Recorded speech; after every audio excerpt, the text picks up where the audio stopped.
So the main purpose of this presentation is discussing the Republic of China, so that's the ROC, from the mainland to Taiwan. Yeah. So the main thing about the Republic of China is that if you look through history, it's a bit of an anomaly because throughout Chinese civilization, China has always been ruled by a dynastic system where a monarch is actually in control. And as a result, the Republic of China is actually birthed from a opposition to this long legacy of dynasties. So the best way to kind of understand the beginning of the Republic of China and why it was formed is to actually look at the last dynasty of China, and that's the Qing Dynasty. The key thing about the Qing Dynasty is that the Qing Dynasty is ruled by a Manchu elite. And what that means is that the Manchus were a semi-nomadic pastoral people from northeast Siberia and northeast China, which controlled most of the country through using a banner system. The reason why they have a banner system is because the Manchus, from a populational standpoint, while they were very militarily strong, they did not actually have enough manpower to rule all of China. So they actually organized different clans, different ethnicities to administrate the Chinese population. And the primary mass of Chinese population is mainly the Han people. And these people are people who speak the Chinese languages. So as a result, the Qing Dynasty would use different non-Chinese speaking people to control through a banner system. And this system actually worked very, very well for a long time. And China's greatest extent, even to this day, territorial-wise, was under the Qing Dynasty, simply because by controlling all the other peripheral minorities, they're able to control the core of China. The key point about the Qing Dynasty is that the last phase of the Qing Dynasty in the 1800s and 1900s was plagued by different conflicts. And these different conflicts resulted in a lot of turmoil, a lot of distrust, and a lack of legitimacy of the government. There were modernization attempts that failed, so they weren't able to compete on the global stage against the first Opium War, second Opium War, the Tonkin War, which is also called the Sino-French War, and importantly, the Sino-Japanese War, where a pure East Asian country was able to defeat China in a one-to-one war. And as a result, the island of Taiwan is actually ceded in the Treaty of Shimonoseki. The kind of crown jewel of all these international interventions is probably the Eight Nation Alliance.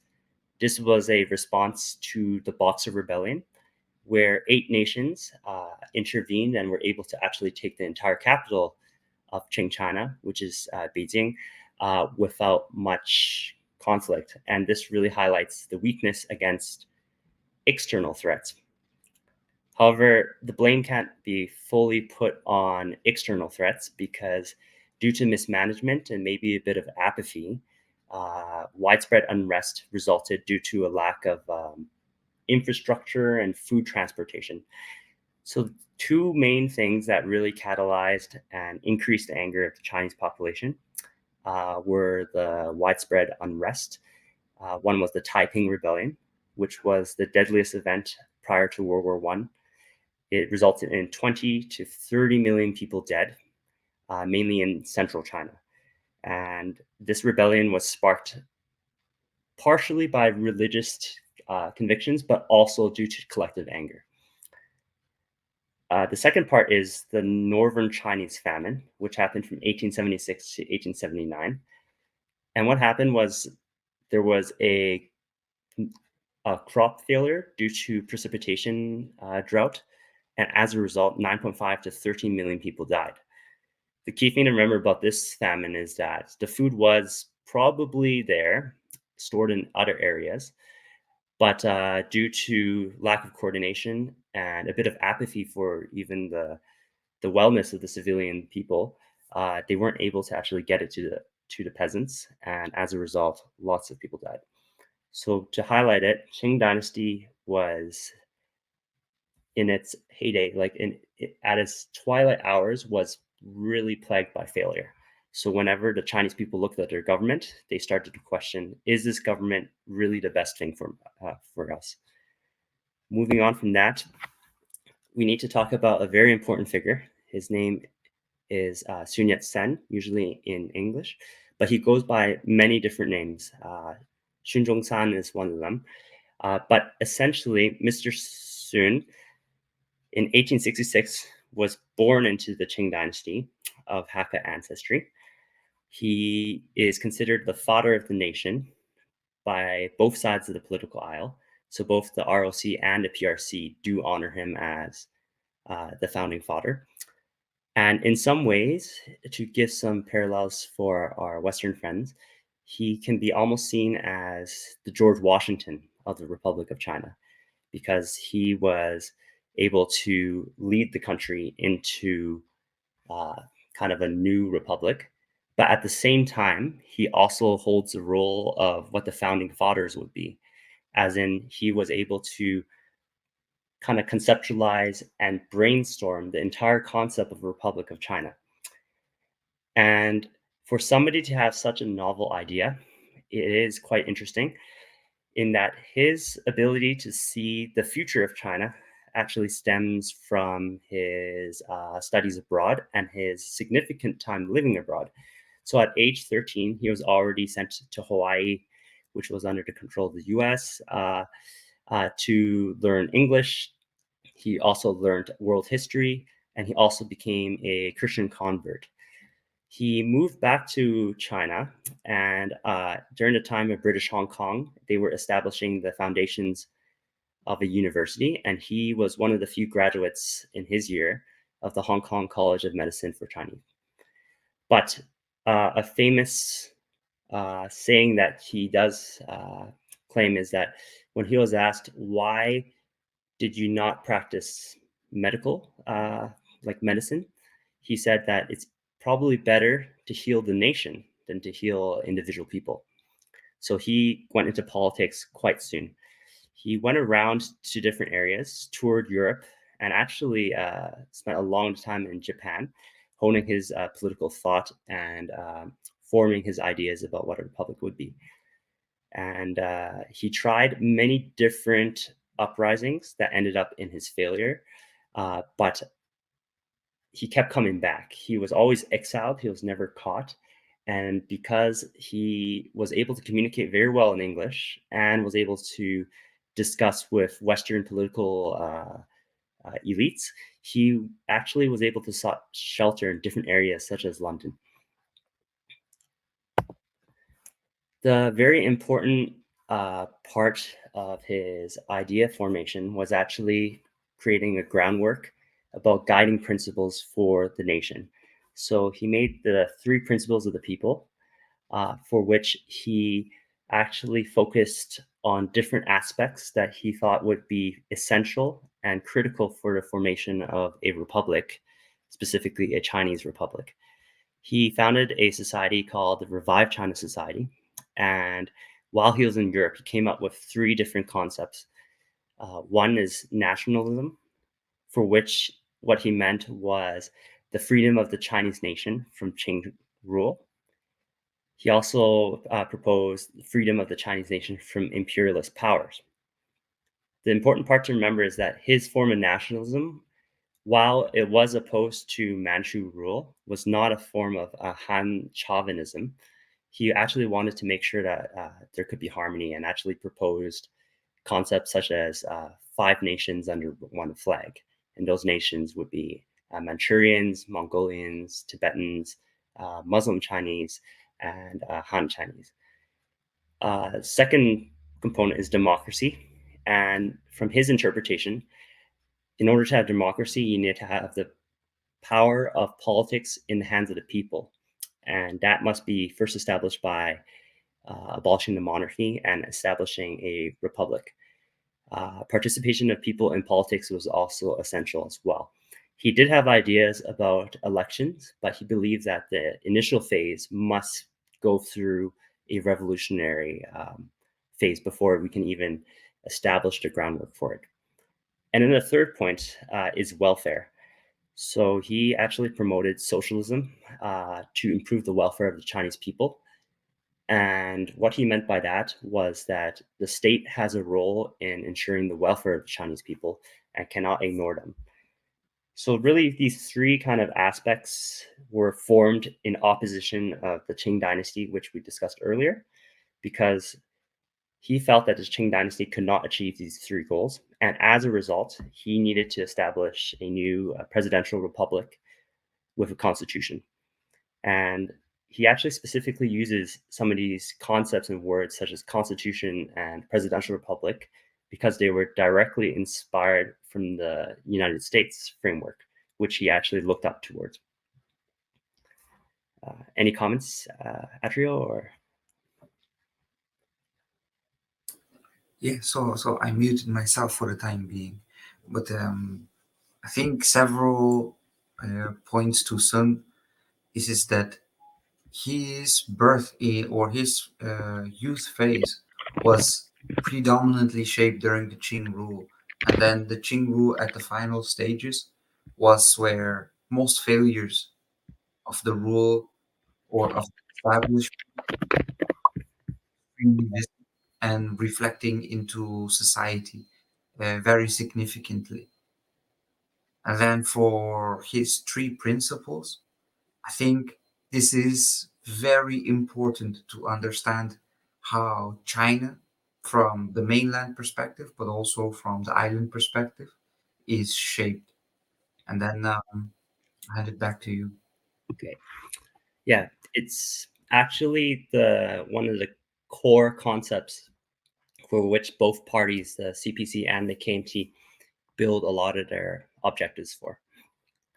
But moving on. So after all the failed rebellions, revolutions, he finally was able to, in some ways, inspire the Xinhai Revolution and establish the early republic.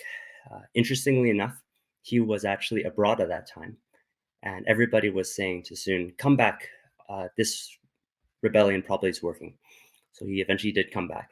So the important thing is that there was many different anti-Qing societies. Not everyone adhered to Sun's goals. There was also a lot of overseas Chinese who provided a substantial amount of funding for the rebellions. But the key thing was that while ideology, politics, and inspiration can do a lot of things in the classroom or the tea house where it's discussed, it actually finally fell to hard power where there was a rebellion. So disgruntled soldiers in mainly Wuhan were able to organize and fight against the Qing Dynasty. And with that, there was a mass rebellion throughout all of China, for which different generals, different local leaders were able to overthrow and remove the Qing power. One of the symbolisms is that they started cutting off the long ponytail, the Manchu queue. And Sun Yat-sen was actually elected provisional president of the Republic of China in 1912. And the last emperor of Puyi was abdicated and pretty much confined to the Forbidden Palace. But the thing was, with this transition of power, because it wasn't unified through like one cohesive force, power suddenly fell into the warlords, and there was a lot of factionalism throughout China. And as a result, Yuan Shikai, he actually was able to declare himself briefly as an emperor. This was a Qing general who was very old, but because of the power that he held over the northern armies, was able to take control. But interestingly, he declared himself emperor. Nobody really acknowledged him, and due to illness, he actually gave the presidency back to Sun Yat-sen. But when he gave the presidency back to Sun Yat-sen, it was almost a symbolic move because the real power laid in the local armies, and when he died, he was not able to give the armies to the KMT. So the KMT only had control of southern China. A very important part of East Asian history in So, general so is before we jump into this, I think for Yuan Shikai, so the one of the reasons was why he couldn't hand over military power. This is because um, in that era there were already commanders under his control that were loyal to him. But after his abdication, basically, these warlords or these commanders sought no loyalty from Southerners. So there was a very big division line between North and South at that time. So where some were not also Han Chinese, so it also stimulated the concept of a division. exactly. And the thing is, they were doing a lot of things through the old power frameworks. So the old Qing provinces, old Qing generals. And because there was no unifying ideology in this group of people, people just took power for themselves. Yeah, yeah, Yeah. So an important part of history is the Whampoa Military Academy. So Sun realized after his failed rebellions and also his lack of experience controlling military matters that even though he wanted to be both a founding father and a George Washington, he needed some help because he could organize politics, but he couldn't organize the military. So in 1924, they established this military school in southern China. And a very important person comes into play because they needed somebody to be the principal for this academy, and that would be Chiang Kai-shek. He was actually trained briefly under the Qing, more formally under the Japanese military academies, but because he had a natural ability to organize people, he was able to kind of keep things in line. But the thing is, Sun looked to all the different nations to see if he could actually get international support in establishing this academy. But the only country that would actually help him was the newly formed Soviet Union, because the Soviet Union was a anti-imperial manifestation, which was also quite in line with Sun's thoughts. Other countries, such as the United Kingdom, France, Germany, even the United States, all had imperial interests in China. So it didn't really align completely. But the Soviets were very enthusiastic. But with anything uh, that you do with the Soviet Union, you have to pay a political kind of ticket. So soon allowed the communists to actually join the KMT in exchange for the Soviet assistance in building this academy. And in some ways, like this school is almost like the West Point before the American Civil War, because you have a long list of nationalist KMT generals, but also communist graduates. And these people were all from the same military academy. They're all classmates, and they were all kind of working together at this time. Another important person that comes into play is a director of political studies, which is Zhou Enlai. He was in charge of actually instructing political thought, for which communism was actually one of the main subjects taught. Another interesting fact is that Ho Chi Minh of Vietnam Revolution fame was also a student. You can see the picture on the right. The gentleman in the center is actually our Soviet advisor. And also we have different officers here, including Tian.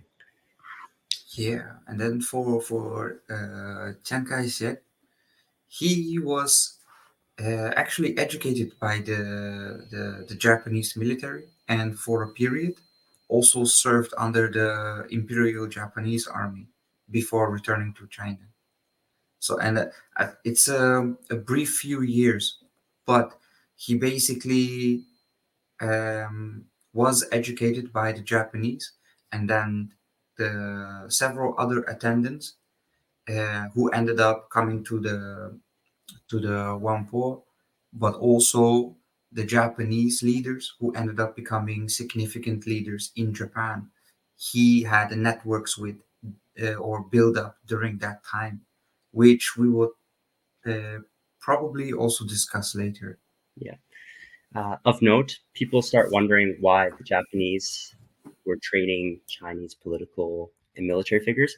It's actually because there was a period of time in the 1910s where Japan was probably more aligned with liberalism under their system, and the emperor actually did not have as much control. And as a result, during the Taisho era, Japan's power actually went a lot to the liberal parliament, but that would change later. So moving on. So after getting this ball of Soviet-trained military officers, it was time to actually move north. So you can see from the bottom of this picture here, the light red color is actually what the KMT firmly controlled. And then you have 3 different warlord factions. The important thing to know about these warlords are they didn't have an ideology, and they all kind of fought each other from time to time. Sun Yat-sen unfortunately dies in 1925, most likely from liver disease, and Chiang Kai-shek becomes his successor. The reason why he became the successor is because Sun knew that with his death, there was a limited amount of time where that they can actually push his ideals up north. And the only person who can organize this class of military graduates would be Chiang. They moved forward up north and were able to actually take a lot of land. The First United Front was formed, and this is where the communists and nationalists, with the Soviet support and blessing, were instructed to remove all vestiges of imperial control. The warlords did briefly gather together in what's called the Beiyang government, and the government was actually defeated partially on the field by Chiang, but also partially by doing deals with the local officers, because a lot of the people working for the warlords, when they looked at the KMT and saw which way the wind was blowing, they noticed that the people were more agreeable to these kind of visionary ideas rather than just pure control. So they actually handed over power to the KMT. And this is important because the nominal control of the North was never that firm. And as a result, Nanking was chosen as the capital, which is a bit unusual for a Chinese state because the traditional seats are either in the west or the north. Yeah, and then Chiang Kai-shek also has a bit of a history in order to become the successor. So, for example, in an earlier slide, you mentioned the other name that Sun Yat-sen has as Sun Tsung-san. So, Chiang Kai-shek, he is also known for several names. The most familiar name is Chiang Chong-zen, which uses the same character and affiliation with Sun Yat-sen. So it's a bit from the moment Chiang Kai-shek came back from Japan and joined the nationalists. Basically, Sun Yat-sen and Chiang Kai-shek earned each other's trust, and Sun Yat-sen had high hopes for Chiang Kai-shek, and Chiang Kai-shek had very great admiration for Sun Yat-sen, as to where he even went as far as to marry the sister of Sun's wife in order to be somewhat affiliated to him. And then also by changing his name to Zhongzhen, he basically also refers to as to being the official successor Mhm. to Sun. A little cultural context into that. Chinese people have only a limited amount of characters for their names because they have 3. So if you want to establish yourself as either a blood brother or a like sworn brother, choosing a shared character with the Zhong is actually very symbolic. And Chiang really did see himself as not only a peer, but a brother to Sun Yat-sen. Yeah. And then with that, he signalized quite a lot of favoritism towards Sun, but vice versa as well. Okay. So moving on. Interestingly, almost immediately after the successes of the Northern Expedition, and even during the Northern Expedition, Chiang Kai-shek did do something that was a bit different. So what he did was, at first, Shanghai was freed from warlord control by mainly union and workers. A lot of these were organized by the KMT, but probably more were actually organized by the communists. What happened was that the Shanghai Massacre occurred, and the communists were rounded up in Shanghai after martial law was established, and they were all killed.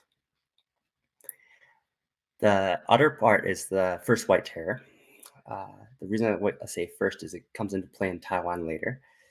And Chiang started a purge of communist leftist radicals, and foreign communists, such as those Soviet advisors, were expelled as well. There was a time when Wang Dingwei, he was a KMT leftist, tried to challenge Chiang by integrating communists in Wuhan. But then Stalin sent messaging to the peasants of that area to start a peasants' revolution, and Wang Jingwei, not wanting to lose power, joined Chiang. So there really was rifts both in the elite and the grassroots levels for the KMT. A very important part is the Nanchang Uprising, which happened on August 1st, 1927. This is where the People's Liberation Army was actually founded. And for everyone who has seen the flag of the People's Liberation Army, when you look at why it has an 8 and a 1, it's actually reference to 1927, August 1st. So that's in the bottom right here. But the key thing is that the communists were defeated across the board. They were struggling quite a bit.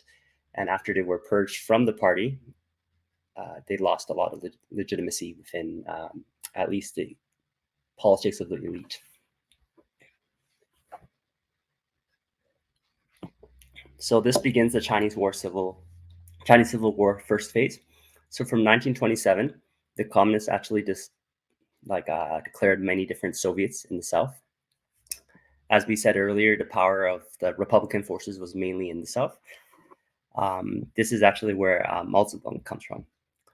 But in 1934, because Chiang's armies were very strong, he was able to crush all the communist Soviets. And as a result, 300,000 communists under Mao's leadership had to march all the way up north to a new hiding spot. This took a long time, and the toll was that from 300,000, it went down to 40,000. Mao emerged as the paramount leader, and he was able to establish a base only in 1935. Zhou Enlai and Deng Xiaoping were also in high positions at this time.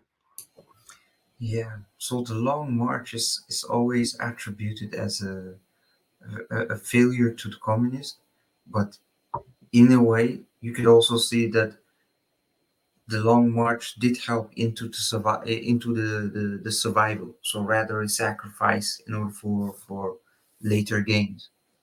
And then also, I think for the previous slide, if you think about it, there was cooperation with communists as they were part of the KMT, just as the nationalists were. But for some reason, there was a very swift change, or how to say, the 180 degrees against the communists. And then I'm still trying to figure out what actually triggered Chiang to turn against the communists, but then with such hatred in a way. Yeah. In some ways, like Sun Yat-sen probably saw the communists as more allies, but most likely during the time while Chiang was principal, there are some theories that say that he had full control over all military affairs, but he was quite frustrated about political thought, which was being taught alongside in that Whampoa military academy, which he had no control over. But regardless of what it is, He immediately after Sun Yat-sen died and he started having some successes, he started a very strong and determined purge of the communists. Okay. Yeah. So moving on, Second Sino-Japanese War. So to throw a wrench into the whole machine, while Chiang was trying to hunt down every communist in China, the Japanese started having aggression in the north. This is pretty important too, because if you actually think about it, while Chiang was trying to stomp out the communists, bit by bit, northeastern China, Dongbei, or Manchuria, was actually being chopped up and carved out by the Japanese.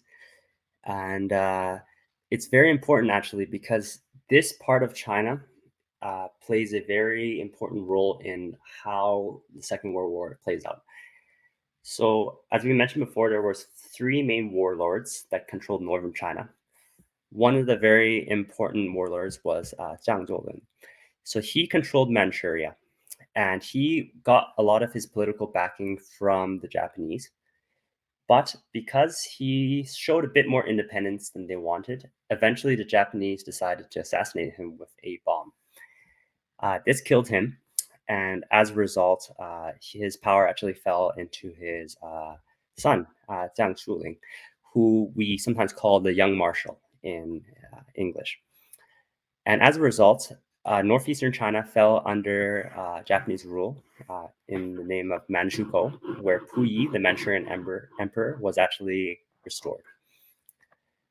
So at the really beginning of Japanese hostilities into China proper, so beyond Manchuria, Jiang Shuling actually invited Chiang Kai-shek to Xi'an, a city in western China, to talk, because he said that a lot of these soldiers who were hunting down the communists in neighboring Shanxi were very unhappy.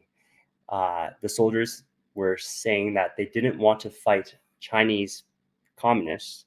We needed to fight the external Japanese foreigners.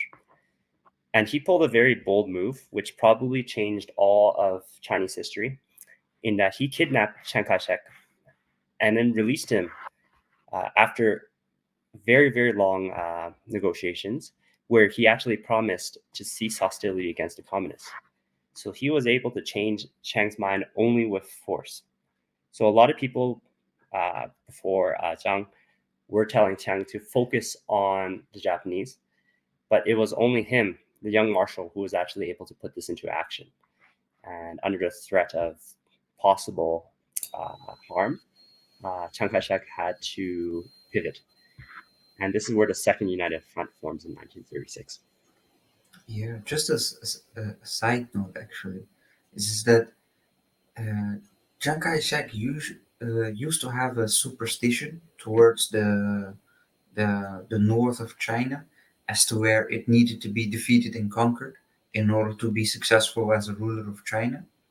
But the communists seem to have always been a thorn in the eye as to where he always focused on the communists, and there was absolutely no one who could get him to change his mind, even at the expense of the Japanese actively um, occupying Chinese lands, including Manchukuo, as to where Zhang Zeling, he made the difference by making a very aggressive and unprecedented move in order to convince Chiang to change the stance in order to just fight the Japanese. Exactly. And his determination to kind of do this bold move was probably because his father was killed in bad faith by the Japanese. His homeland was actively under the control of the Japanese, and he had to do something in order to kind of change the situation for his people, because that's where he's from. Yeah. So also on Zhang Zuolin, he was from what I read from him, he was known to be a fair warlord to its people, and then actually under his care, the people were not suffering too much, so he was quite appreciated. So after his death, his son, so Zhang Xuelin, was very adamant to stopping the Japanese, but he also managed to garner several regional areas to help and fight off the Japanese. Exactly. And he's actually a good example of how a lot of the KMT support did not come from KMT educated people from the Whampoa Academy, but also from warlords. So moving on here, World War II was a very tough time for the Chinese people, but probably even tougher for the KMT nation from a prestige standpoint, because Chiang, while he was militarily trained, he did show a feature and trait that kind of repeats itself throughout history. He's very stubborn, and he's very determined to make decisions on his own accord. So in the Battle of Shanghai, Chiang Kai-shek commits almost all his German-trained divisions. As you can see, these are members of the A8 division. They are all in German kit to defend Shanghai. The thing is, he piled all his troops into Shanghai. And to almost parallel our modern example of Bakhmut, defending a city with your best troops while you're being surrounded may not be the best idea. So instead of retreating, all these troops get destroyed, and he loses the Battle of Shanghai at a very high cost, because the Japanese were able to control the seas and kind of land around that area. Because of the intense and desperate situation, losing the entire central army in that area, the capital of Nanking, which is right beside Shanghai, they had to make a very tough decision. Chiang actually initially wanted to hold the city, but when he got reports about how many troops he actually had, he had no choice but to actually leave. But he still wanted that phrase, like, we need to hold the capital. So he ordered the city to fight to the death and not to surrender, which is quite interesting because there were no more troops in the city, apart from a few holdouts. The KMT evacuated and actually left Nanking under the control of foreigners, for which the Nanking Safety Zone was in charge. And as a result, the Japanese stormed the city, and when they faced this kind of spiritual resistance, they engaged in atrocities, which we won't discuss too much right now, but it's normally known as the Nanking Massacre.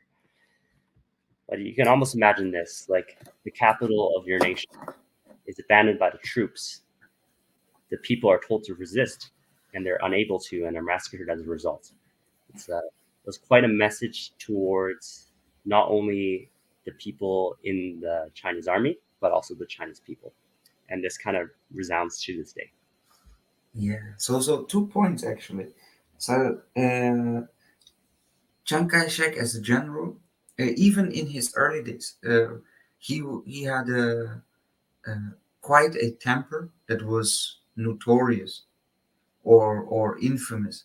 So even all the way back to his student days in Japan, he was very much known for having a very high temper. And then during his leadership as a general, this temperament seemed to have worsened or increased. And then I think if we take a moment to think about the Battle of Shanghai and the Nanking Massacre, these are two very significant battles or a very significant events as to where I think, or I would like to believe, is that even though he had successes, his biggest problem was is that he lost focus and then let these phenomena happen. What do you think? Yeah, I think in order to be a paramount military leader, there sometimes needs to be a time where you kind of focus on the big picture and how you can survive as a force. And wars are won through logistics, positioning, and strategy, and not through individual battles. In some ways, I think Chiang, being this fiery, committed, but very stubborn general, he thought that it was the right thing to do to not give an inch in Shanghai. But from a grand strategic standpoint, it probably would have made more sense to withdraw and defend it in depth. And also importantly, bring your people with you. If you're going to abandon a place, the civilians need to come. These are arguments that a lot of people have put against Chiang, because his force was actually not insignificant. Like, he did have troops, he did have popular support, and he did have some strategic positioning against the Japanese. How he used it is more of the question. Yeah, and then also to add to that, his weaponry were not necessarily inferior to the Japanese. So he was well equipped, so he could have a chance. It's just that the way he utilized his forces, it seemed to work in favor of the Japanese. Yeah. And in some ways, to move on from that, Chiang's leadership in the war was really brought into question, especially from the 1938 Yellow River flood. It's actually quite interesting because I see a lot of parallels between the modern situation in the Novakhovka Dam in Ukraine and World War II China. Because even at that time, the Chiang's government's official statement was that the Japanese bombed the dams around the Yellow River, and that it was not the KMT's fault. But eventually this did come out during the war. So the strategy was, in order to stop the Japanese, they would flood the Yellow River and use that to kind of slow them down or kill all the Japanese. They had this policy called Yisoi, which was to use water to replace soldiers. And why does he need to replace soldiers? It's because he lost them all in Shanghai. So while the flood did slow the Japanese down, it never really destroyed their army groups. And as a result, many different people suffered. So on the ground, around, small correction here, 500,000 peasants did die immediately. There was also 5 million people who are now living on a muddy, polluted, destroyed farmland. So that year's crop harvest did fail because it was completely destroyed. And a lot of people, especially in the modern era, but even during Chiang's era, asked themselves, was this a good move?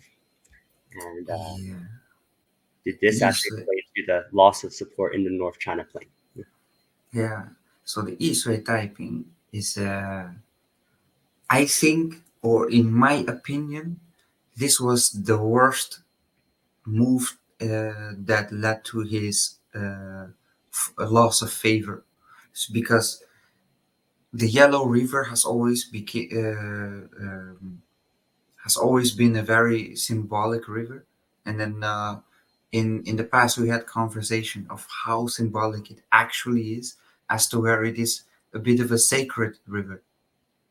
So for him to flood the rivers, to cause damage, but then inflicting only damage to its own people, that in the end also led to even more damage to, or inflicting more casualties onto its own people that needed years to recover from, was pretty detrimental for his favor. And then on the contrast, so while Chiang Kai-shek was taking these kinds of actions and retreating further west, in the north, actually, the CPC, but also the local warlord we talked about earlier, they were rather successful. So Zhang Xuelin was able to fight and stand against the Japanese while the Yellow River flood was being organized and orchestrated against the Japanese. So this event also signified the vast difference of successes, as to where Chiang Kai-shek, on the one hand, he had several failures and then committed to actions that was detrimental against its own people rather than the Japanese, as to where in the north, with the help of the CPC, but mainly Zhang Xuelin being a capable military leader, who was finding success. So this is one thing we also need to take in mind. Yeah. And in fact, because of all these kind of catastrophes, there was a slight shift, even in the Americans, towards providing aid a bit to the communists because they didn't really see the KMT as being too competent during this time. But regardless, they were the government and they had all the forces. So moving on, the important thing is that China won World War II, but in some ways, it didn't win World War II in a territorial sense. Like on the day of Japanese surrender, Japanese forces were still occupying a large portion of China, and the KMT did not actually have full control. But in 1943, the meeting at the Cairo conference, where Churchill, Chiang, and Roosevelt were present, they established that after the defeat, all Japanese territory taken in aggression will be returned. And this includes things that go far back, even land that was taken from the Qing Dynasty. And importantly, Taiwan is part of that. Symbolically, the Americans organized on the birthday kind of the Republic of China. It's called the Double 10th Agreement because October, 10th month, and the 10th day. They got the CPC and the KMT in the same room. And this is where you see the pictures of the American delegation, Chiang and Mao, all sitting together. And the United States actually encouraged the two parties to join a form of government on a framework that had the main points of legalization of all political parties, holding a general election to determine the next ruling party of China, and the end of single party rule. Both sides verbally agreed to it. Nothing was truly signed, but you can imagine, like on both sides, how they thought that maybe they had the advantage, and that while the CPC might see the KMT yielding power as a strong win, the KMT, on the other hand, would see that they were losing political favor in the masses, and holding an election might be very dangerous to their rule. Any thoughts about this rapprochement? Yeah, so I think the official political battle, so the the CPC and the KMT was happening during this event because the war was now over. So all of the existential or the exterior enemies were gone. So you have KMT on the one side, who failed to finish CPC in the early days, now has to consider working together with the CPC in one room.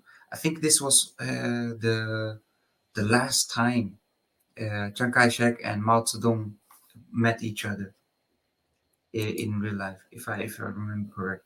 That's right. Yeah. They both walked out of this meeting frustrated, with lots of different advisors whispering in their ear.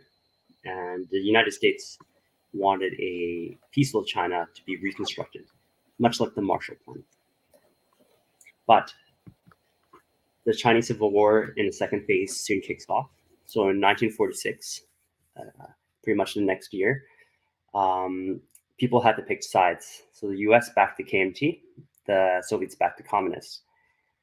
You have to remember that most of the territory was controlled by the KMT, but several factors led to their loss. And in a statistical roll of the dice, most people would have predicted that the KMT would slowly but certainly crush the communists. But interestingly, if you remember that northeastern part of China called Manchuria, this was actually invaded by the Soviets in the end days of World War II. And Stalin actually handed this land over to Mao, and then he suddenly got a massive base. It was also a massive base of peasantry that was quite frustrated with not only the Japanese invasion, but also the KMT management during the war.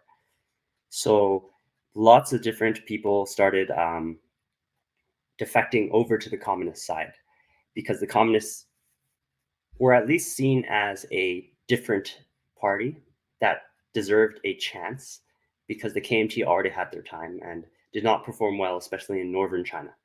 So again, as Atreyo mentioned, North and South China were again split, where the North was now mainly communist and the South was mainly KMT. But after a long series of fighting, eventually they lost Nanking, they had to retreat. And then the last time that Chiang Kai-shek would see the mainland would be in Sichuan, where he would actually make his decision to move to the island of Taiwan. So the island of Taiwan was given to Chiang in 1945-46. So it was already a safe place, but it was definitely not the initial plan to retreat to this island. It was actually quite a fluke of history. On October 1st, 1949, kind of just to honor the Nanchang uprising, the People's Republic of China was declared after they were able to seize all of the mainland. And now we have two parallel governments, both representing China.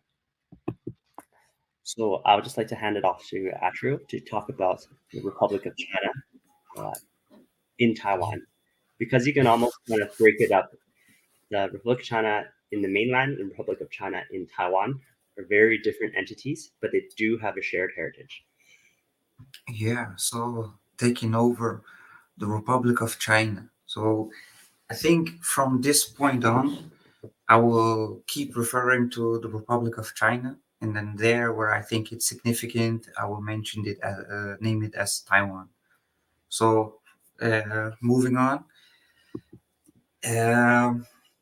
Chiang Kai-shek actually moved already a very significant proportion of his government to Taiwan at around 1947. It's just that he himself stayed in the mainland until 48, 49, approximately. So in this period, so from 1947 until 49, he was not officially in the role of the president. So he was still the party leader, but not the formal president. So he would come to pick the presidency in 1950, which is about a year after his official arrival in Taiwan. So in the period of already having his government moved to Taiwan, he was already delegating how to govern as the part of the republic. So these resulted into several incidents, and then during his reign, once he moved to Taiwan, taking up his presidency, he actually did the opposite of what KMT initially stood for. So his government was a one-party state, which was enforced by martial law because he considered the People's Republic and the Republic still at war. So martial law was imminent and needed to be upheld, which made it a de facto state.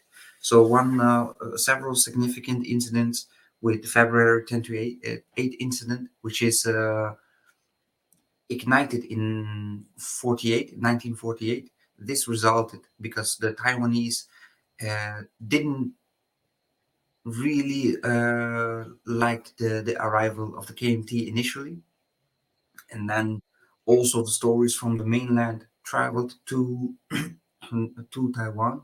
So this led to anybody who was opposing the KMT, even if it's just a suspicion, they were either massacred or they were put to jail. So they were eradicated either way. So that was the first sign of the purge.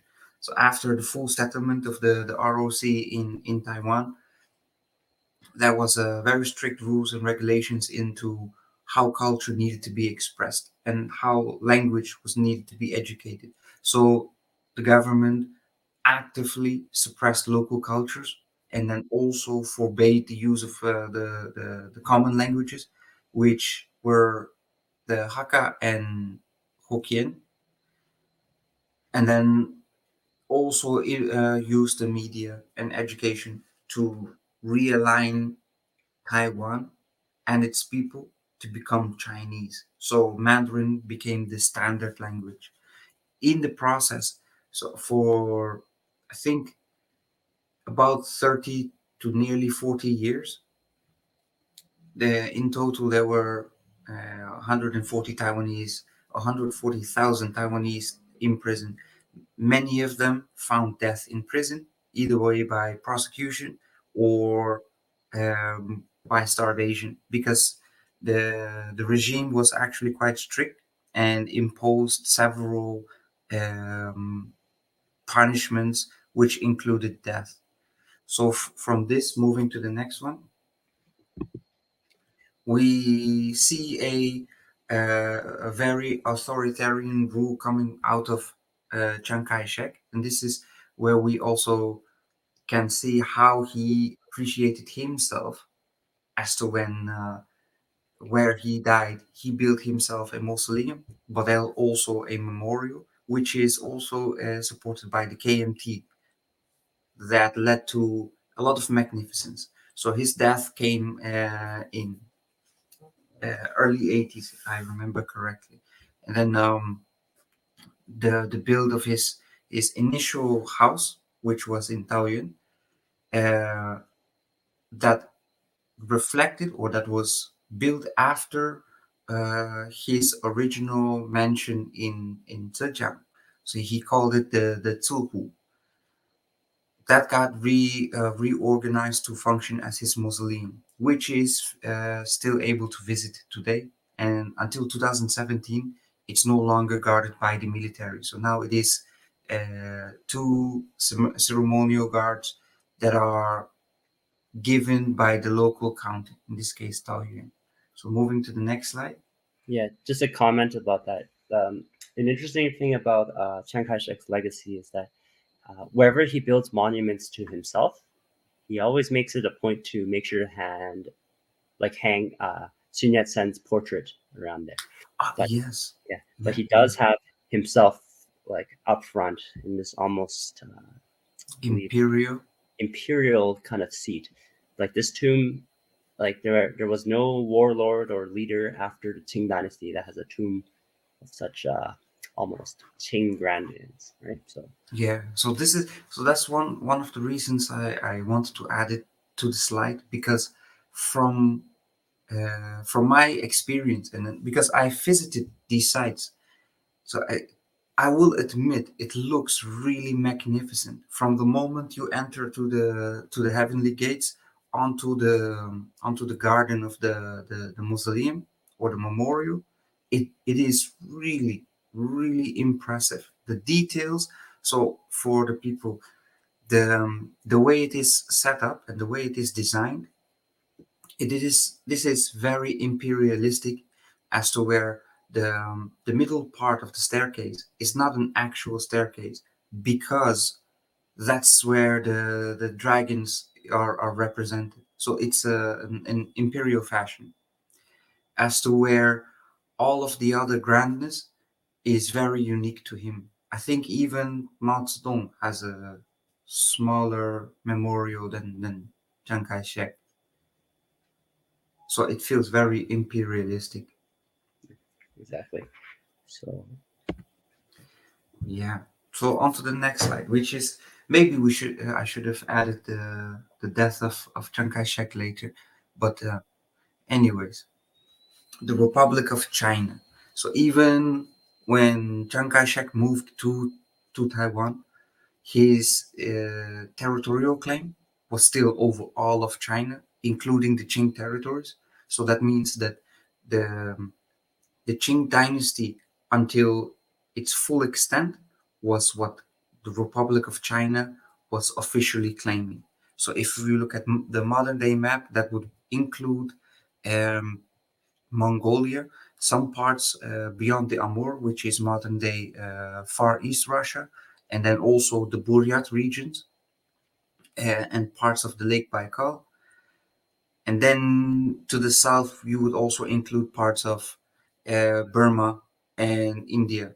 So it is a very big and vast area that the ROC still officially claims.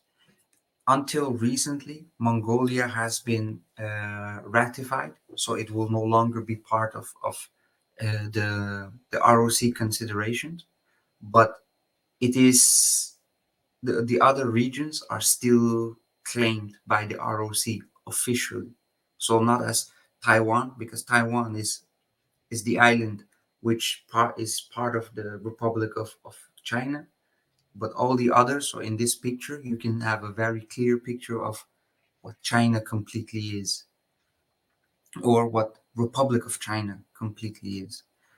Um, so from this on, we can go to the One China policy.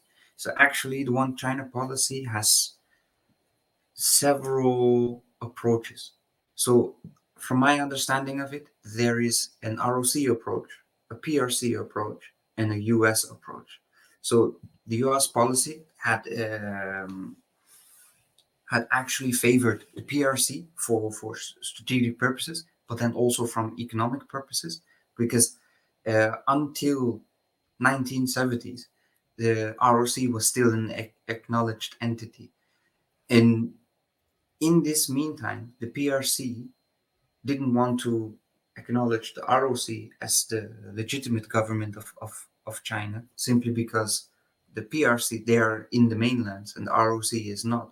And then the ROC, because of its heritage, didn't want to fully acknowledge the PRC as a legitimate political entity because it was still under Chiang Kai-shek's rule. So, in this regard, you could say that it was open cards. And there was a very significant proportion of the world that still acknowledged the ROC as the official embodiment of China or political embodiment of China, but many were willing to jump ship.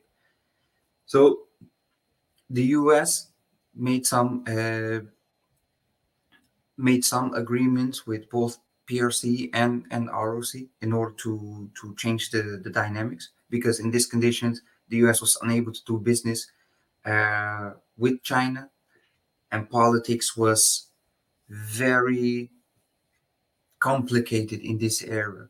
I think the most significant diplomat from the US at that time was Henry Kissinger, who was able to negotiate deals with both PRC and the ROC in this time.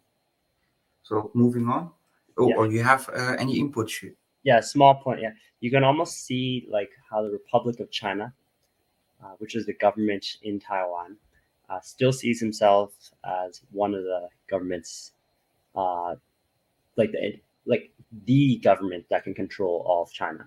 Because when they even divvy up the parts of the area, like Kinmen Islands is actually governed as part of Fujian, or in modern Mandarin, Fujian province. So they actually still have the framework to control all of China, like in their constitution and in their government. But the main thing is that both sides to this day have rejected a two-state representation directly, and as a result, like we do have this one China policy, and Atreyo is very right. It's interpreted differently on both sides of the strait, from the PRC and ROC sides. But the US also has their own ideas because they have their own uh, interest. Yeah, yeah, and then I think it's important to note is that ROC at that time was under the control or under the rule of Chiang Kai-shek. Chiang Kai-shek has made it his mission to fight the communists, and he was very much anti-communist. So for him to see China under under the CPC was not done, was unacceptable. So it's not like what you see in modern day media as to where the CPC is pushing the one China policy onto Taiwan. Is very much the other way around, as to where ROC really did not acknowledge the PRC simply because the Communist Party was in rule, which was unacceptable in Chiang Kai-shek's eyes.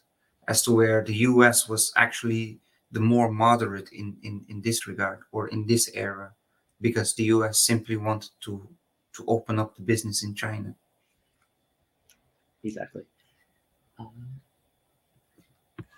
Yeah. So on the next topic, the nine dash line. So this is a little bit of a complicated uh, phenomenon, because the nine dash line is both acknowledged by ROC and PRC, and the so there's several countries involved in the disagreement of the South China Sea. It's just that the PRC, they have the main say, as they are a more significant power.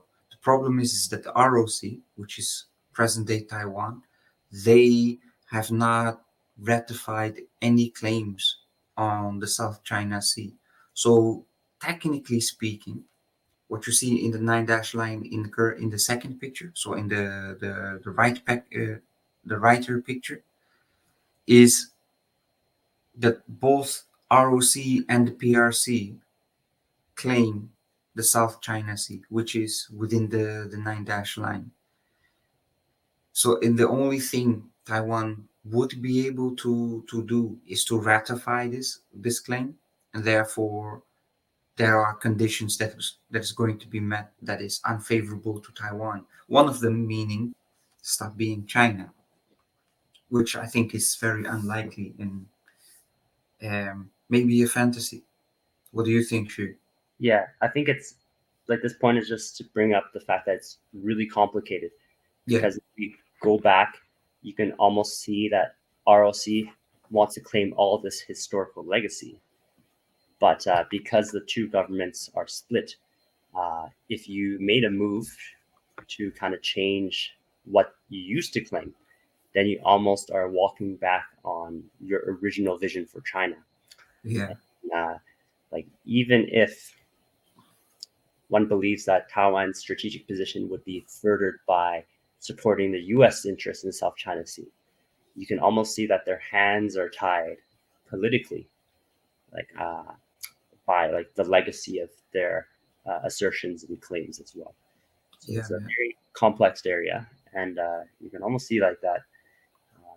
It won't be solved overnight. Is the easier way to put it. yeah, yeah. Probably, I agree. I agree. So from this we can go to the United Nations resolutions. So basically, the United States try to work out conditions. So, like the name I mentioned earlier, Henry Kissinger, aim to increase ties uh, with both ROC and PRC. It's just that in the conditions up until 1971, it was actually the ROC who had the permanent seat in the United Nations and also in the Security Council. It had veto rights, which the PRC did not have. But many nations, including the United States and France, were willing to actually change the status between PRC and the ROC, uh, of which both PRC and the ROC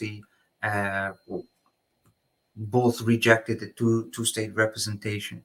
So the one China policy actually solidified in this year. So the resolution was to expel um, the representatives of Chiang Kai-shek, because technically the majority or the veto nations were trying to remove the ROC from its seat, but the veto rights of the ROC that it could use in order to protect itself were unrecognized. So one of the mentions is that Chiang Kai-shek was unlawfully occupying at the United Nations, which led to Chiang Kai-shek ordering the delegations to to remove themselves, so to walk out of the UN to prevent further humiliations. This actually helped the UN to carry over the veto rights from the ROC into the hands of the PRC. And then from that moment on, uh, there was no compensation made as to where to restore an additional seat in the United Nations or a representative. So actually, the ROC was no longer an acknowledged political entity in the world by way of the United Nations. So from this, we can go to Xu, your opinion Yeah, or any input. I find it actually is a very, very fascinating period of history, because if you look at the map on the right here, the United Nations countries that actually voted for this resolution did not actually include the US, because the US actually opposed it. But the thing is, the United States were the main architects to this. I think their goal was probably to push a two-state representation. But because the leader of China was still Chiang Kai-shek, he brought that same kind of stubbornness to his political game as well, where he actually thought, if I give a two-state representation for China, I have lost China, and he would rather actually not play the game than suffer that defeat. The other aspect is that even if he did agree to it, he felt that he would get overpowered by a two-state solution where the People's Republic of China was there. So it's always interesting how you can see that not only has Chiang retreated from the mainland in terms of a military and like a hard power point of view, he's been forced to kind of retreat from the political scene as well. And I think that this resolution actually is very significant in East Asia, and the way it played out has really directed the current course of history. Yeah, so actually, I think this is the building block of today's situation. It's because Chiang Kai-shek not wanting to acknowledge a two-state representation led to the the exclusion of one. The problem was is that the exclusion was on him, even though the United States had other ideas more in order to include the PRC. But what you also see is that actually other countries were more in line as to the US ideas rather than the ROC ideas. So, for example, Japan acknowledged and kept acknowledging the ROC until Chiang Kai shek died. And then within that same year, they changed the acknowledgement or transferred it to the PRC. So, from what I understand, is that the Japanese president at that time, he actually was in the same military school with Chiang Kai-shek and was familiar with him or affiliated with him. And then also before Chiang Kai-shek fought the second or the continuation of the Civil War, he tried to use the Japanese army and therefore showed them some favoritism, which got appreciated by Japan, which led to them not acknowledging the PRC, even though their politics was very much set out to do so. So it is a bit of uh, a background onto how this happened, but also consider is that political pressures from around the world, especially from Chiang Kai-shek himself onto what he wanted for the ROC and his rule, led to him expelling himself from the UN until today, where Taiwan is now reconsidering its position.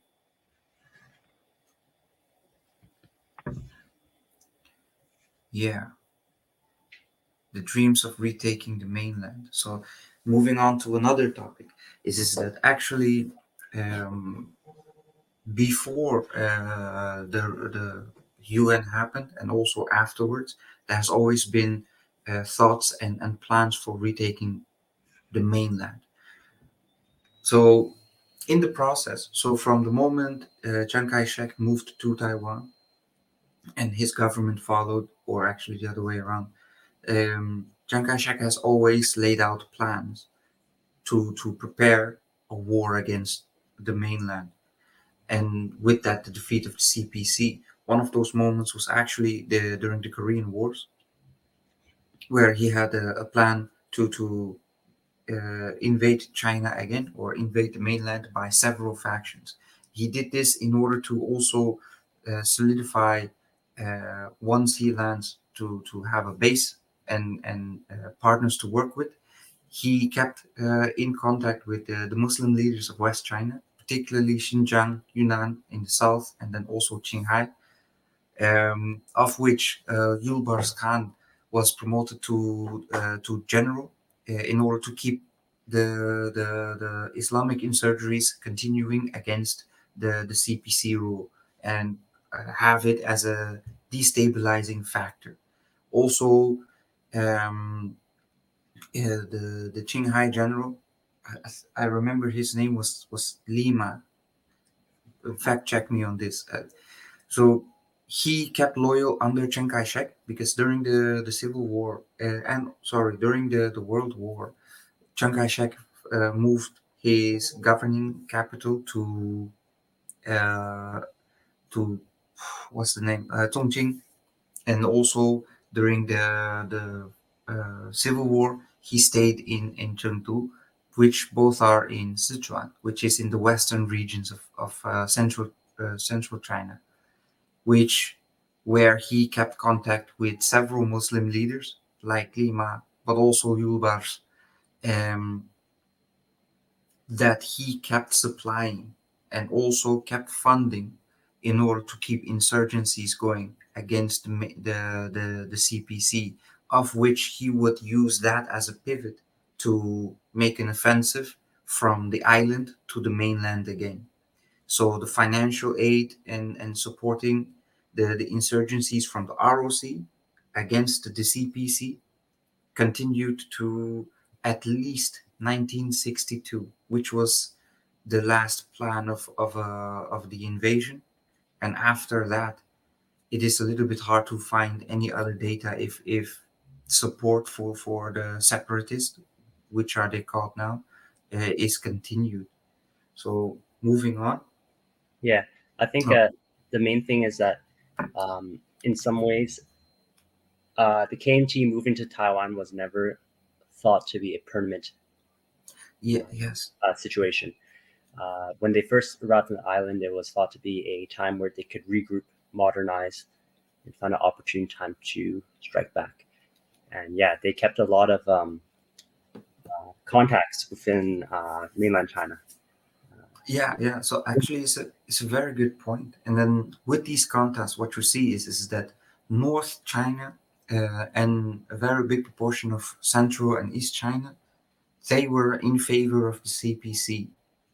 And then the former warlords and generals in west of China, particularly Central and Central West, they all favored still the ROC. So it gave the ability for the ROC, yes, particularly Chiang Kai-shek, to continue the the idea that Taiwan was in particular very temporary, and then also it is actually clinging on or introducing us to a new topic we could pick up in the future, which is Xinjiang. Yeah. Uh, Yeah, I also think it's interesting how, like, because Chang arrived on Taiwan with this attitude, he almost viewed the island and all its people and resources as a military camp rather than a true place to be governed, which I think segues into our next slide. yeah. So moving on. So the martial law. So basically, the martial law was already in place from the moment Chiang Kai-shek was arriving in Taiwan. So earlier I mentioned a big proportion of his government was already moved to Taiwan in 1947, and because of the conflict between the CPC and the nationalists was already ongoing, martial law was input all over both mainland and the island. So um, The martial law in this case was simply continued on the island, and the mainland relieved it. So this is very important note. This is that this led to very how to say ridiculous and very old-fashioned ways of governing. So the Weisenren is basically the Chinese from outside. So they came during the Kuomintang defeat to Taiwan. So the Weisenren, they were not allowed to marry Taiwanese or indigenous for that matter. And then the Taiwanese, they were parts of either the Hokkien, the Hakka, the hidden Japanese, and the indigenous peoples or the tribes that were in central and east Taiwan. They were excluded and then actually also considered or referred to as second-class citizens. And then their languages were also banned from public use. Mandarin was made the official language and state language. So when we speak or refer to Mandarin in Taiwan, we use the term Guoyu, which means state language. And the country itself is actually extremely militarized, which is somewhat visible today, but to a much lesser extent. So the only benefit Taiwan enjoys at the moment because of the militarized conditions of Taiwan then is that there is a significant military industry, even though it has been breaking down over time. There is still a very capable industry left. So the active military service has been changing over the years, and for some it is quite confusing because in the past, so during the martial law, it was 2 to 3 years of conscription, which after the handover to the republic, so the democratization of Taiwan, it got reduced to 2 years to 1 year. And then in between, there were several changes as to where 4 months was even uh, a period or a term of conscription that even got reduced further, as to where now there is going to be a reintroduction to 4 months, but depending on which age or which year you are born, is going to decide um, which policy you need to follow, which is causing a bit of a unfairness towards people. And that is shown in modern day. And then the government at that time was purely Weisenren. They were the ruling elite in particular. So moving to the next slide. Yeah. So I think this poster kind of summarizes a lot of Yeah, Chiang saw his country, right? He saw a country that was militarized. He saw Sun Yat Sen as his kind of founding father, and then he actually sees his son as his successor. So there's a bit of a line of succession here. yeah, yeah. Actually, Yeah. that's a good mention. Yes, true. And then for the aircraft that you see in the picture next to Sun, that's actually Taiwanese indigenous aircraft. Hmm. So there's a I can't remember the first name. The second name was named after the son, so after Qing-Kuo. So the second model is Qing-Kuo 2. So but that's fully Taiwanese made aircraft. Yes, they were actually quite capable, to be honest. Good to know. So Yeah. So this is also so basically if we look back on Chiang Kai-shek's his attitude, his achievements, and his failures, we see a bit of a negative trend. But I think in this one we can also show the positive trends. So the pivot to the economy.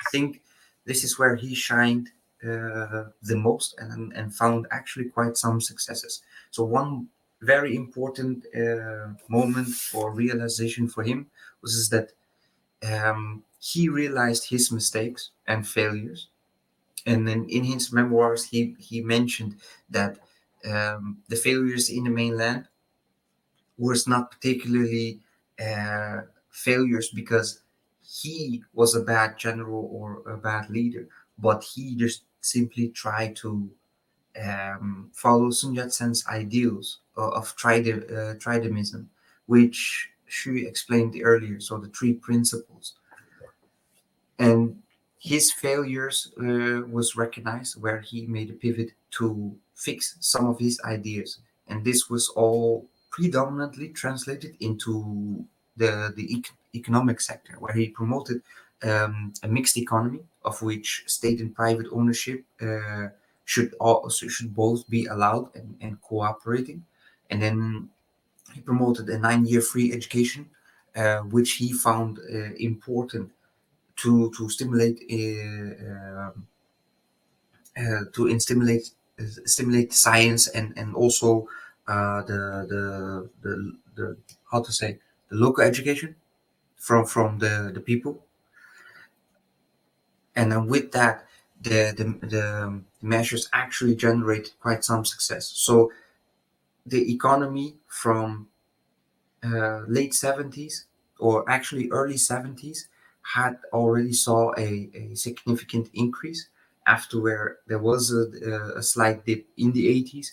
But his blueprint made Taiwan become one of the four tigers, or had an economic growth that was actually quite consistent, as to where it become the one of the four tigers. So in the Chang's economic model, one of the points is that the state is crucial in directing the market economy, but he very much stimulated local businesses. So he wanted to have a fair balance of people being able to do business, but also people being allowed to start new companies. So it is not too strict in this regard. So the second point in that is small businesses and state-owned enterprises in Taiwan had enough freedom, and then also were relieved with taxes in some regards, and then also based on the importance or significance that come with the company that was started or founded, either becoming state-owned or semi-state-owned. So it kind of pivoted the way for a more stable economy in that time. So do you have any input, Sheikh? Yeah, I think Chiang is a very interesting character in that his early years, he focused a lot on control and kind of maintaining order. And maybe in some ways it does reflect his character, for which very likely is why he was chosen to organize and keep the military academy in control. You can almost imagine him as a more like a manager role in a company, for which he believes that if he can make these executive decisions, he can be able to push the country in the right direction. But I think with some of the self-reflection, he kind of reinfused a bit of ideology, but also recognized that in order to flourish as a country, you need to have a base, and that base comes from the people, and the people need to be have a stake in it so that they actually feel that they're moving forward. So in his way, he expressed that with kind of economic liberalization, beyond just carving Taiwan into a military boot camp to create the maximal amount of conscripts to take the mainland back. Yeah, and then actually, so this is also bringing it back to what he mentioned in his memoirs. So he failed to follow Sun's ideals, and then once he opened up and looked at the economy, so involving also the people, he was getting closer to Sun's ideals, which made the difference in the end. So it's an interesting phenomenon. So the transition um, from Chiang Kai-shek's uh, how to say, pivot to economy, or his economic views and realization, coming to um, his economic model leading to Taiwan becoming an Asian tiger economy. So for the other people who wish to know, it's Singapore, Hong Kong, Taiwan, and South Korea. So the focus on the economy was quite detrimental for the modernization of Taiwan, and then also the the economy itself, unlike some other countries, it didn't see like corporate monopolies or um, families that have significant interest in corporations. So in Taiwan, it was able to find, or the ROC through Taiwan was able to find a new place in the world stage again, but it was solely from an economic perspective. So I think from reevaluating Chiang, his rule was based on an obsession that led to failures, or rather humiliations, that we still see in modern day. But um, his resurgence on focusing on the economic or in on the economy actually was also quite important for the ROC in general. So after the drift away from the Chang style economy, the free market became embraced. And then this happened after his death. And then after the embracement of the free market as part of the global economy, it was also becoming more neoliberal, liberalistic. So the DPP's campaign was also very much to undo quite a lot of Chang's conditions, because the DPP came after Chang and was basically created to oppose the KMT. So in this regard, the DPP went even as far as to try to remove all statues and all of his legacies, simply because the DPP considers him as a brutal dictator.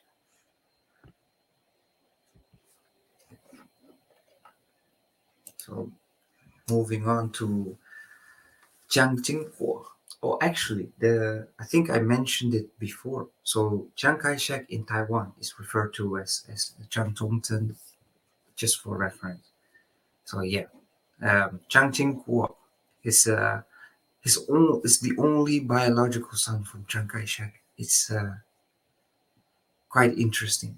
So he was born also, I think, if I remember correctly, in the during the Qing Dynasty era, and then he was sent to Russia for studying um, in Moscow. But during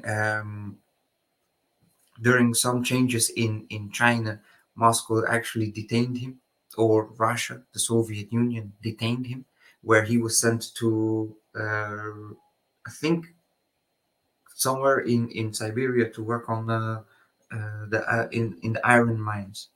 So this is during the period all the way up to the World War.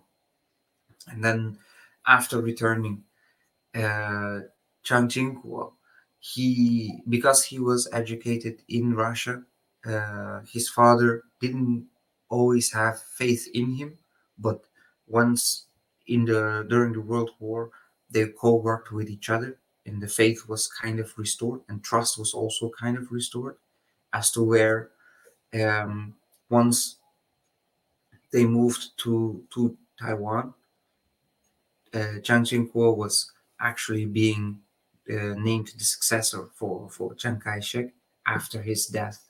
So in Taiwan, Chiang Ching-kuo was also already positioned in high function or high positions. One of them being the head of the Secret Service, and then after that, following as prime minister before taking over the presidency from his father. And then in this process, he was also, in fact, approached by Deng Xiaoping to integrate to what was then the one country, two systems, but it was never properly answered. And which is, I think, this was also the moment where the birth of the one country, two systems was officially introduced to the outside world. Sure, you have any input? Yeah, I think he's actually a very important figure because while he was the successor to Chiang Kai-shek, in some ways his upbringing and his worldview was quite different. Yes. He was not exactly the same military commander that Chiang Kai-shek was uh, when he came to politics, especially because he found that he needed to lean a lot on public support and also the support of people that are native to Taiwan, such as the Bangtan, who are people that speak those minority languages.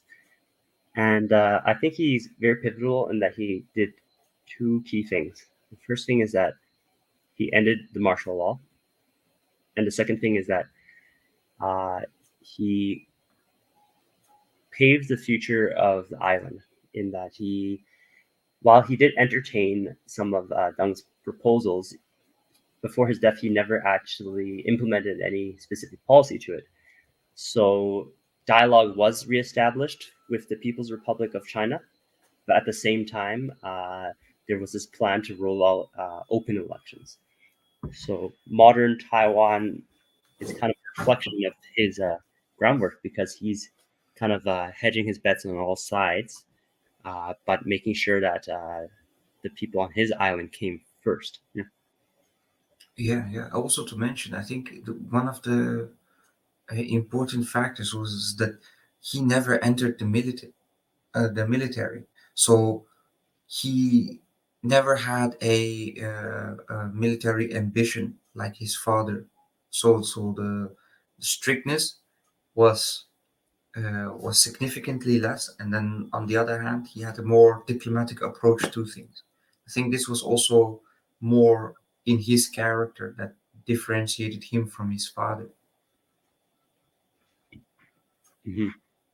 And then actually also leading up to ending the martial law and then handing over or preparing for the handover to democracy. And then Li Teng-Hui and the ROC multi-party state. So actually, this is a very interesting era from Taiwan. It's because this is where the division line was formally put formally came to existence between the Pengshengren and the Weishengren.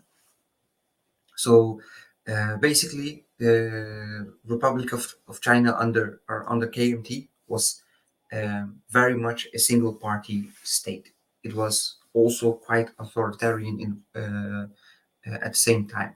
So um, about Li Tenghui, quick summary. So he was a Bunchen. He's from a Hakka family. He was in fact educated in Japan and served the Imperial Army, which is similar to Chiang Kai-shek, by the way.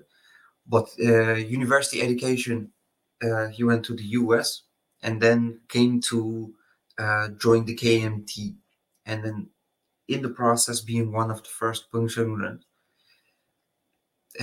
He was also, by the way, supported by the US, and then his education in the US obviously benefited him for having a significant network. So he actually was also one of the members who was detrimental into splitting the single party state laws. When he got elected, he took action in order to create or allow multi parties. So he laid the foundation for the DPP now, or the Democratic Progressive Party, for more nativism for the Pengshengren. And yeah, the Pengshengren, basically these are the people who are originally from Taiwan, who lived in Taiwan for the last few hundred years. So we have several waves of Chinese migration to Taiwan. So everything before um, the Civil War ended, basically, they will be referred to as the Purging. And then the Weissenren, on the contrast, they were the ones who came as the last migration wave together with the KMT for reference. So any input before we go on to the next one? Sure. Yeah, I think this is a very interesting character in that because he was not the official successor of Chiang Ching-Kuo, he was able to maneuver his way and take control of the KMT leadership, and he was able to implement what he wanted, which was greater political participation. And even though he was KMT, his actions would lead to the DPP formation in 1996. So he was able to win himself because of his success. But when he stepped down, the face of Taiwan has really changed politically from the times of Chiang Kai-shek. And Yes.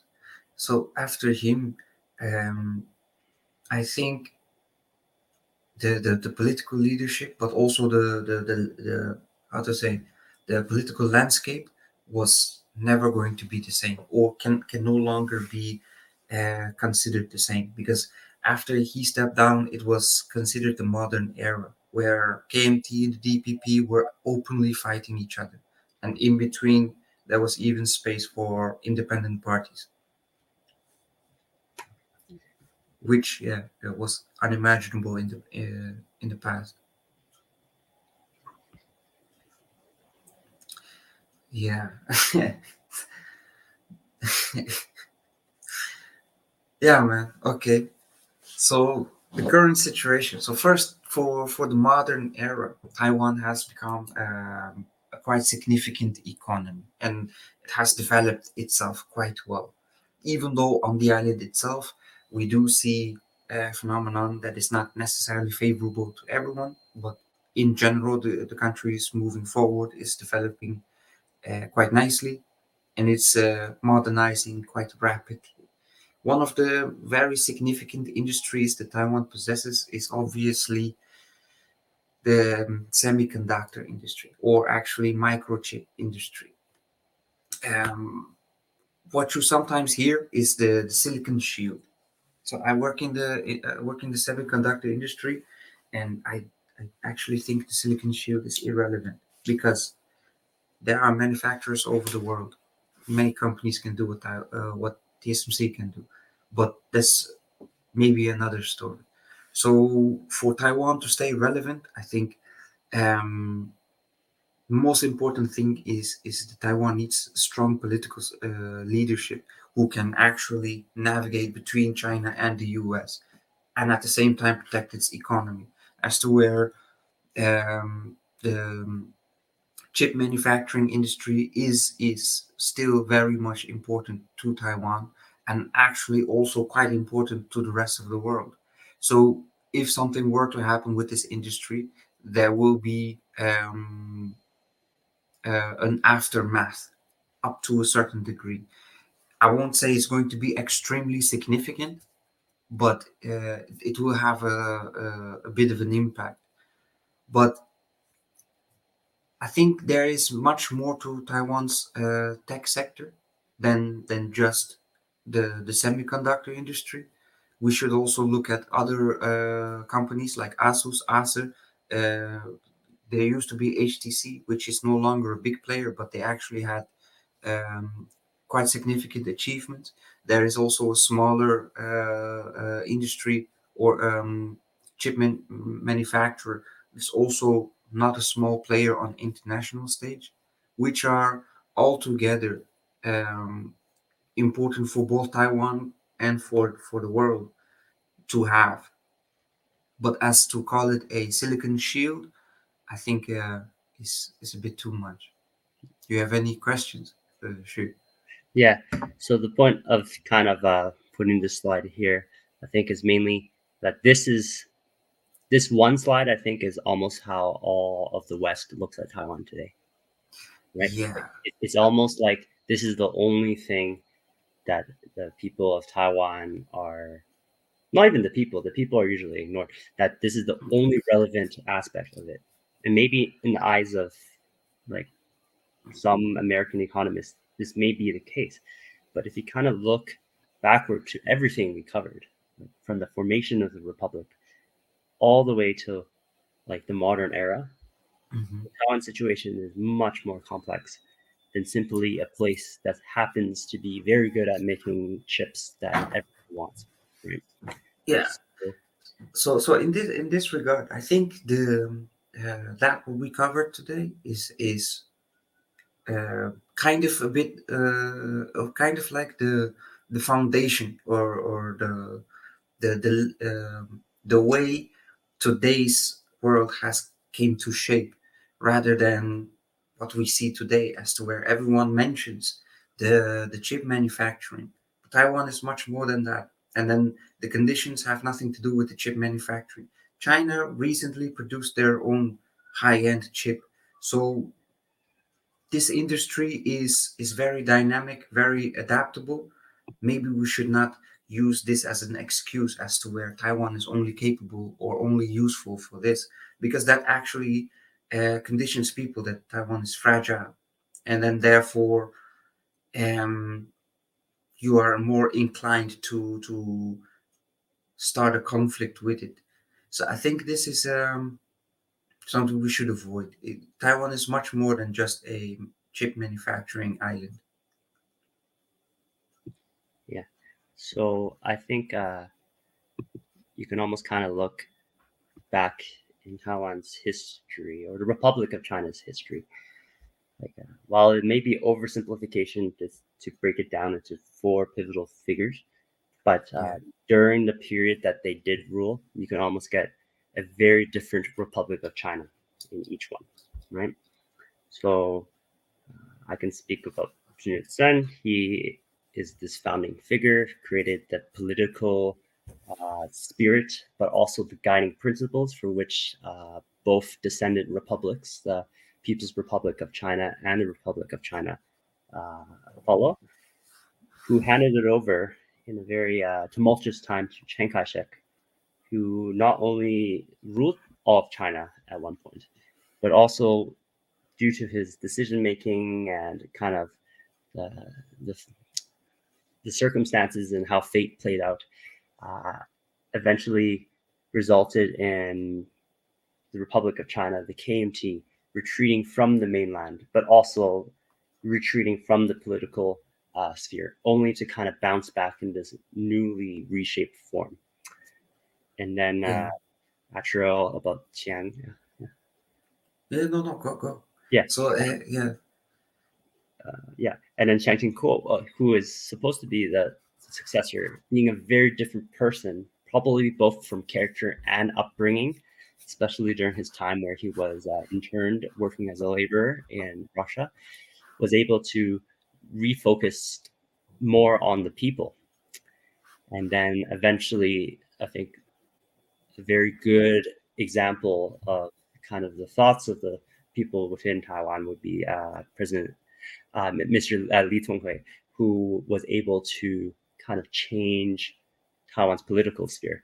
So soon made the concept of a republic, Chiang carried it out and had an interesting relationship with the communists and also how he managed it. Chiang Ching-Kuo was able to kind of realign it, but at the same time still reach across the aisle to discuss with the PRC. And then Li Teng-Hui was able to create the most modern, kind of almost American aligned entity within the island. yeah, pretty much summed up. Then I think every figure that we talked about today, they have their significance, and then their roles have had impact nonetheless. Yeah. And I think it's actually quite remarkable that um, when you look at different nations across the world, especially the more matured and developed nations, when the leadership changes, things don't radically pivot as quickly as what has happened within China. So what we see from a snapshot of the island today is very different from the history that preceded it. But at the same time, it's all connected in this dynamic political change. And I think if you want to understand more about the politics of the Straits, one needs to kind of look at it. And in many ways, this is a presentation that we put together that went over the Republic of China. And on the other side, there's also the People's Republic of China. And when people kind of give a quick hand wave and say how the Taiwan is the next Ukraine, you start to wonder, like, do they actually understand undercurrents and complexity of the situation? Or are we just fashioning Taiwan into an idealistic entity that would fit our kind of think tank or geopolitical narrative that's being purported these days? Yeah, and then also, if we look at the conditions of both the People's Republic and the Republic, they both kind of fall into the concept of that what Sun Yat-sen had envisioned. So we don't see failed states or enemy states. We see different interpretations of states, of which both can be fitted into the three principles that was laid out by Sun Yat-sen.